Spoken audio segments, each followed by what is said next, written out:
Meu irmão, abra a sua Bíblia no Salmo 133.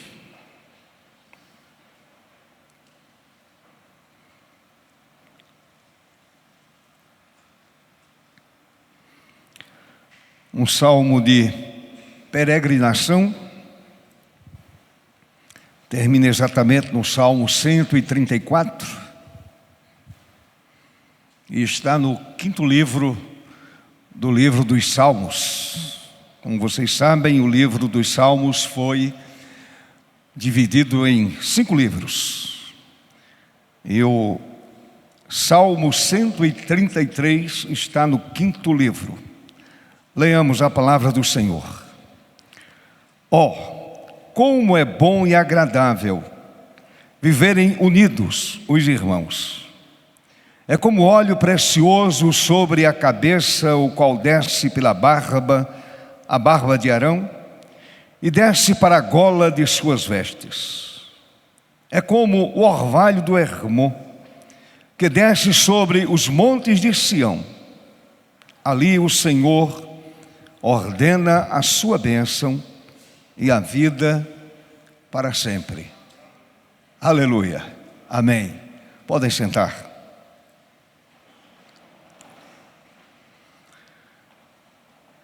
Senhor Deus, humildemente nos colocamos diante do Senhor, com temor e tremor no nosso coração, pois sabemos quem somos e sabemos quem é Deus. Deus tremendo, poderoso, que nos sonda a nossa mente, o nosso coração. O Senhor conhece o nosso assentar, o Senhor conhece o nosso levantar. O Senhor nos conhece completamente, totalmente, nada lhe escapa, nada, absolutamente nada. Portanto, estamos desnudados diante do Deus único e verdadeiro. E diante do Senhor nos colocamos neste momento. Vamos, ó Deus, ministrar a santa palavra, falar de comunhão, falar de união. E lemos o Salmo 133, que fala a respeito da excelência da união fraternal, da comunhão entre pessoas que amam ao mesmo Deus, que servem ao mesmo Deus, que glorificam ao mesmo Deus e que vão morar na eternidade, vão morar no céu. Portanto, o Senhor abre o nosso entendimento, abre a nossa alma, abre o nosso coração, Senhor, a fim de que a Tua palavra nos penetre e ela nos faça entender a Tua santa e boa vontade. Assim, ó Deus, oramos, agradecidos, não pelos nossos méritos, confiamos nos méritos de Jesus. E é no nome de Jesus que oramos e agradecemos ao Deus Pai. Amém. Louvado seja Deus. Meus irmãos, eu quero iniciar falando um pouquinho sobre este Salmo 133. Depois eu quero dar alguns conceitos de comunhão, já que nós estamos falando sobre esse tema. E uma igreja missionária é uma igreja zelosa pela comunhão, não há dúvida. Sem comunhão não há vida, sem comunhão não há conhecimento de Deus, da vontade de Deus, da palavra do Senhor nosso Deus. Então olhe para o Salmo 133. Este salmo escrito por Davi é um salmo cantado pelos peregrinos que iam para Jerusalém para adorar. E é interessante que o Salmo 133 nos fala dessa caminhada, mas no Salmo 134, os adoradores, os peregrinos já estão no templo, louvando a Deus, glorificando o Senhor. E este Salmo 133 enaltece, meus amados, o princípio do amor fraterno entre aqueles que andam com Deus, entre aqueles que conhecem a Deus, entre aqueles que conhecem a palavra de Deus e aquilo que Deus revelou. O salmo inicia, basta você olhar para o verso 1, o salmo inicia com a afirmação de que é bom e agradável quando os irmãos vivem em comunhão ou em união. Isto é agradável a Deus, que os crentes vivam em comunhão, vivam em união. Meus irmãos, essa é uma verdade celestial. Basta a gente olhar para a Trindade. Trindade que vivia em comunhão, Deus Pai, Deus Filho e Deus Espírito Santo. Portanto, é uma verdade celestial. É um princípio que Deus estabeleceu para a sua igreja de todas as épocas. Um princípio estabelecido pelo Senhor nosso Deus para o seu povo, para a sua igreja. Interessante é que Davi compara a união entre os irmãos com o óleo precioso da unção, que era derramado sobre a cabeça do sumo sacerdote e que descia por toda a sua barba e vestes, como sinal de consagração a Deus. Portanto, Davi começa, falando sobre esse momento de consagração de um homem que era chamado por Deus e designado por Deus para o exercício sacerdotal. Então Davi começa falando sobre esse óleo precioso da unção que era derramado sobre a cabeça do sumo sacerdote e que descia por toda a sua barba e vestes, e isto como sinal de total dedicação a Deus, total consagração ao Senhor nosso Deus. Basta você olhar para o verso 2, ele diz, olha, no verso 1, como é bom e agradável viverem unidos os irmãos, é como um óleo precioso sobre a cabeça, o qual desce pela barba, a barba de Arão. E aí ele traz a figura de Arão, irmão de Moisés, que era sacerdote, e desce para a gola de suas vestes. Meus amados irmãos, o que simboliza esse óleo da unção? Esse óleo simboliza o Espírito Santo. Todas as vezes que você encontrar essa figura do óleo sendo usada, o óleo simboliza o Espírito Santo. Espírito Santo que nos une, Espírito Santo que nos capacita, Espírito Santo que nos dá essa total consagração ao Senhor nosso Deus e nos capacita para vivermos em comunhão uns com os outros. Sempre foi assim, desde o início.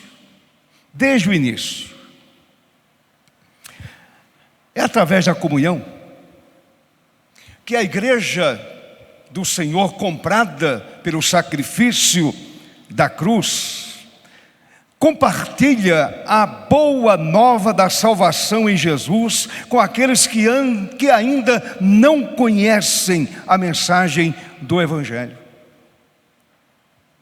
É através desta vida de comunhão, primeiramente com Deus, primeiramente com o Senhor Jesus, primeiramente com a pessoa bendita do Espírito Santo.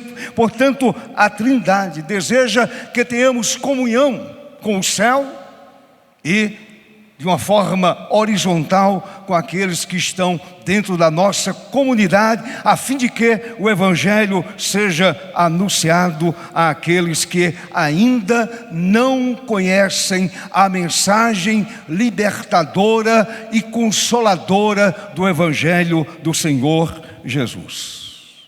Portanto, o óleo simboliza a pessoa do Espírito. O verso 3. Aí diz assim: é como o orvalho do Hermon, que desce sobre os montes de Sião. Ali o Senhor ordena a sua bênção e a vida para sempre. O que simboliza o orvalho? A luz da Bíblia, a luz da palavra do Senhor nosso Deus. O orvalho na Bíblia simboliza a palavra vivificadora de Deus. É o que simboliza o orvalho, a palavra que dá vida, a palavra que vivifica. O Monte Hermon, para que vocês saibam, e acredito que vocês já sabem disso, o Monte Hermon, com seus quase 3.000 metros de altura, fertilizava a terra com o orvalho que descia do seu cimo. Aquilo descia sobre a terra e dava vida à vegetação. E é exatamente isto que a palavra de Deus faz na minha vida e na sua vida. Fertiliza a minha alma, fertiliza a minha mente, fertiliza o meu coração em nome de Jesus. O Monte Sião, que ficava distante 300 quilômetros do Monte Hermon, diz a Bíblia aqui no Salmo 133, meus irmãos, que também do Monte Sião descia o orvalho que fertilizava a terra. Também fertilizava a terra com o orvalho que do monte descia. Deixe-me aplicar. A comunhão cristã é um sinal que demonstra que nossa vida está sendo fertilizada pela santa palavra de Deus. Quando o orvalho do céu desce sobre a minha vida, desce sobre a sua vida, a comunhão, ela é natural. Se eu estou sendo abençoado, se a minha alma está sendo orvalhada pela palavra que veio do céu para a minha vida, evidentemente, através desta palavra, do conhecimento desta palavra, eu terei comunhão com o outro. Então vejam bem, quando a santa palavra é fertilizada, ela é fertilizada com o objetivo de trazer comunhão com o outro e também influenciar a outras pessoas que estão ao nosso redor. Portanto, meus amados, devemos ser instrumentos de Deus com o objetivo de influenciar vidas ao nosso redor. Influenciar vidas ao nosso redor e através da comunhão espiritual que temos, primeiramente com Deus Pai, Deus Filho e Deus Espírito Santo, e também com o outro, espalhar, esparramar a mensagem do Evangelho da graça de Deus.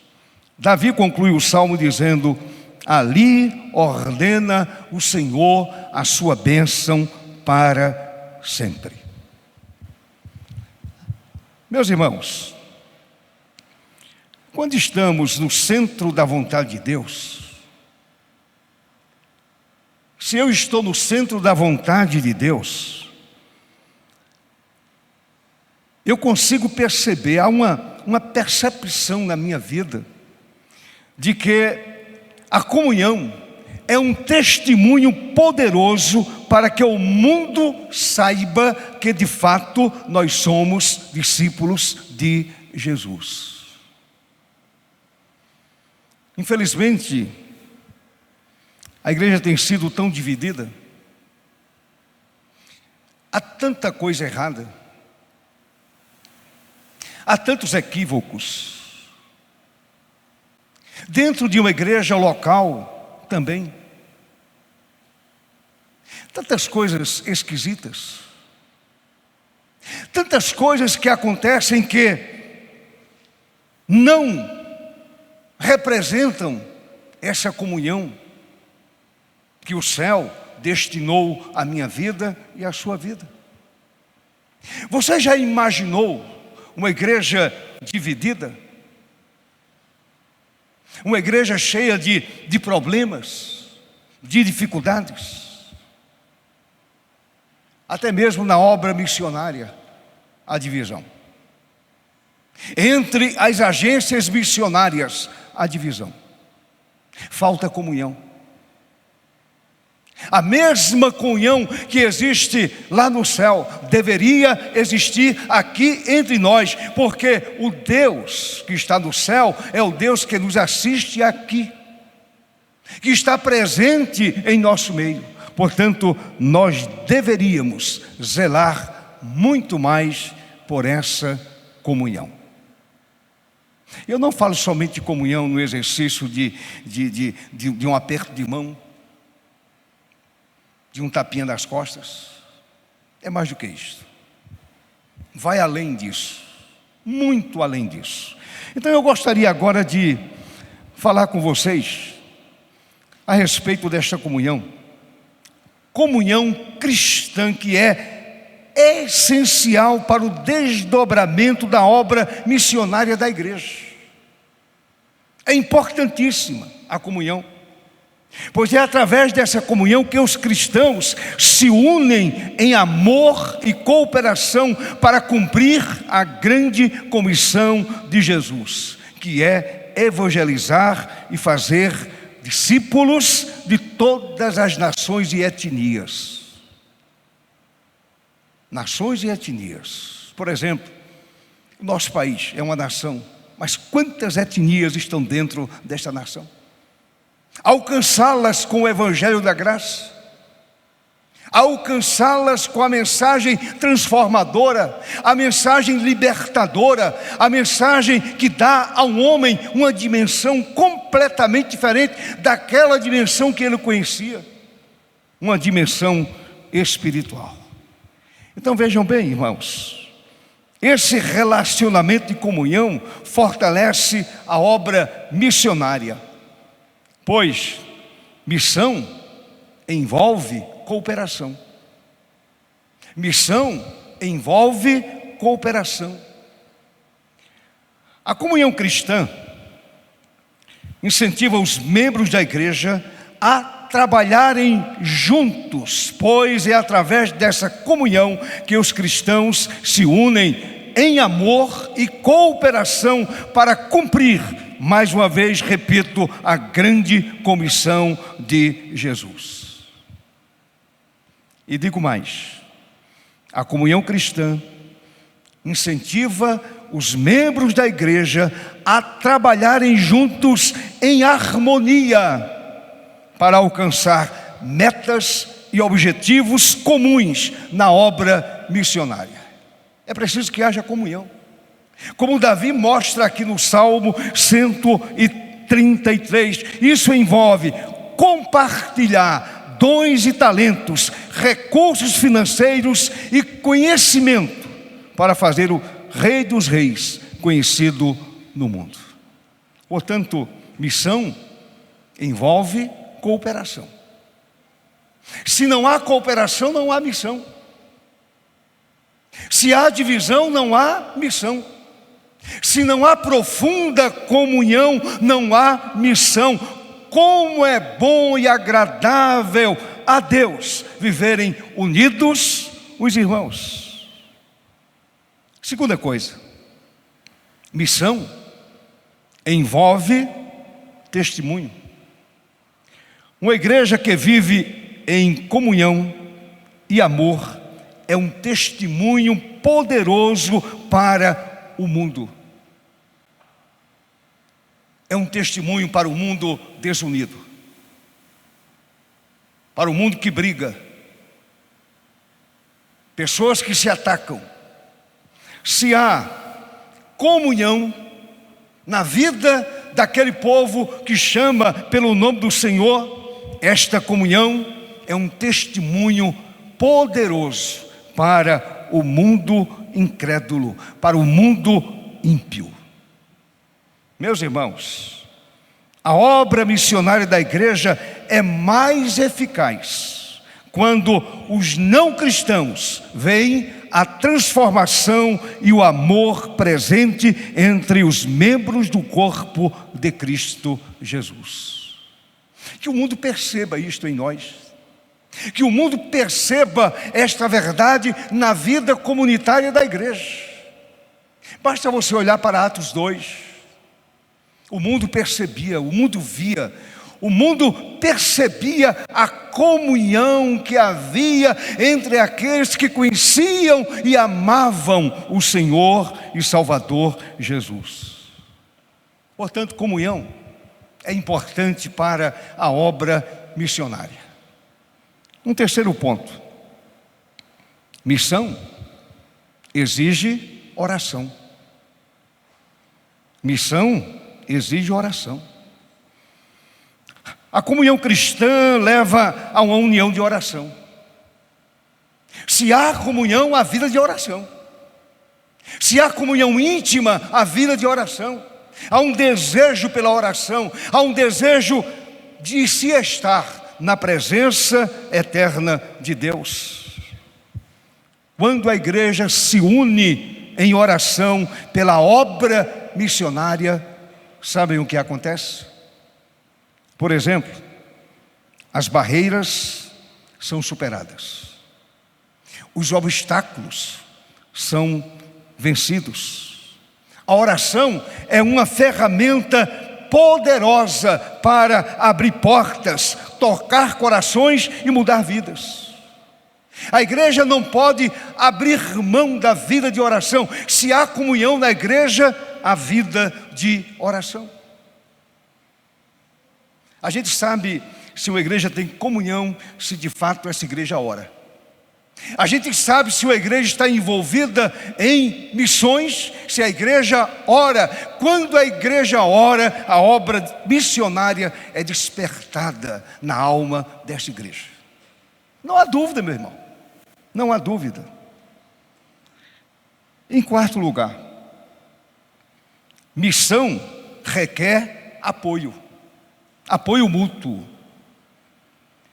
A comunhão cristã envolve cuidar uns dos outros, apoiar uns aos outros e encorajar uns aos outros. Isto é comunhão bíblica, cristã, cristocêntrica, abençoada e abençoadora. Cuidar do outro, apoiar o outro e encorajar o outro.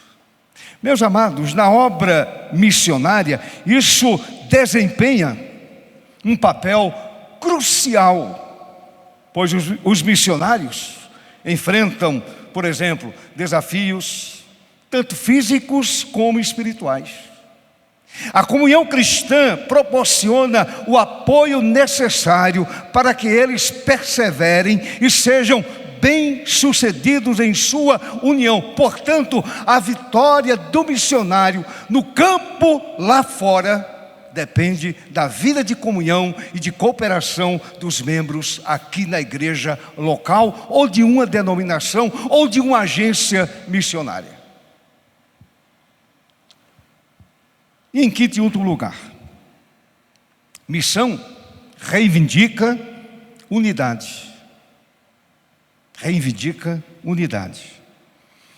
A comunhão cristã une os crentes em uma unidade maior, que transcende diferenças culturais, étnicas e socioeconômicas. Passa por cima dessas barreiras. Somos um em Cristo. Essas barreiras são vencidas, completamente vencidas. Essa unidade é um testemunho poderoso para que esse mundo desunido compreenda ou perceba essa comunhão entre nós que chamamos pelo nome do Senhor.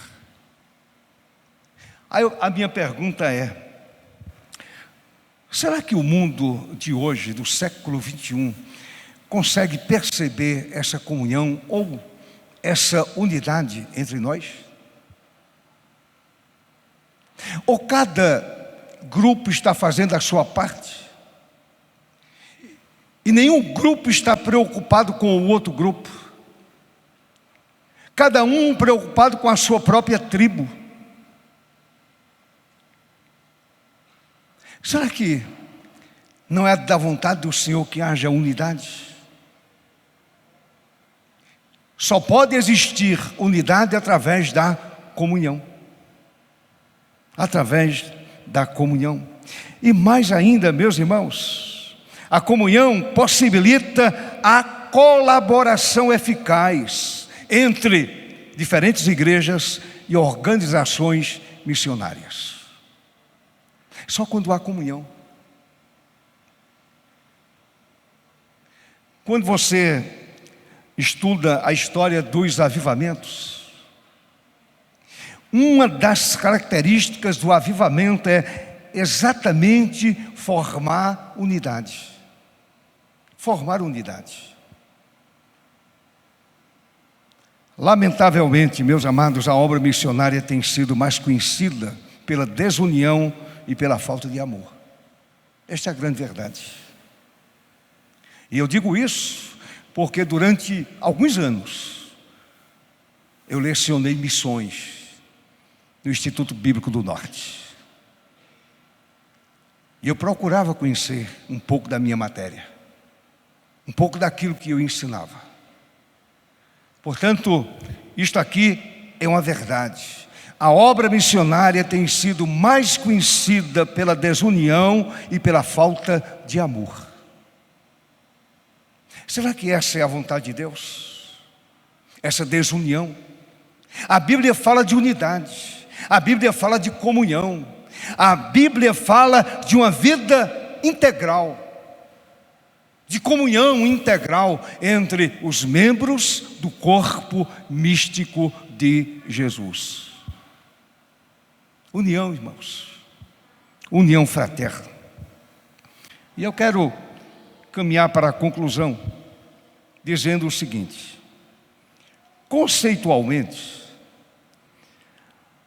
a comunhão cristã pode ser entendida como a união de todos aqueles que estão em Cristo, sendo formada pela ação do Espírito Santo para, primeiro, edificar e, em segundo, fortalecer a igreja como um corpo vivo. Isto é unidade, isto é comunhão, isto é vida que pulsa de dentro da alma, que pulsa de dentro do coração, que pulsa de uma vida que anda com o Senhor, de uma vida que conhece a palavra do Senhor, de uma vida que se dobra diante do Senhor em profunda oração, numa profunda entrega de vida, de alma e de conceitos a Deus. Por último, a comunhão cristã fortalece e alimenta os membros da igreja para que possam sair e compartilhe o Evangelho com outros. Não somente aquele que é enviado, aquele que vai, aquele que obedece ao ID, no sentido de sair e fazer missões como nós conhecemos. Mas quando há essa unidade dentro da igreja, quando há essa comunhão, cada membro da igreja deseja compartilhar o Evangelho de Jesus a outras pessoas. Um nascido de novo sente na sua alma, sente no seu coração a responsabilidade de fazer missões, de evangelizar, de falar de Jesus, de falar do amor de Deus, de falar daquilo que Jesus fez na cruz para resgatar o homem do seu fútil procedimento. É anunciar o Evangelho, é falar de Jesus, é falar do amor de Deus. Todo crente nascido de novo sente esse fogo arder dentro da sua alma para sair pregando o Evangelho de Jesus. Então a igreja que assim funciona, aí Davi termina dizendo: ali, nessa igreja, nessa agência missionária, nessa denominação, ali o Senhor ordena a sua bênção e a vida para sempre. Louvado seja o nome do Senhor. Portanto, irmãos, louva a Deus, louva ao Senhor pelo seu despertar, pela ação do seu Espírito Santo na vida do seu povo. Principalmente quando a igreja é despertada para evangelizar, para sair das quatro paredes e lá fora anunciar o Evangelho bendito de Jesus, nosso Senhor. Oh, como é bom e agradável viverem unidos os irmãos. É como óleo, símbolo do Espírito Santo.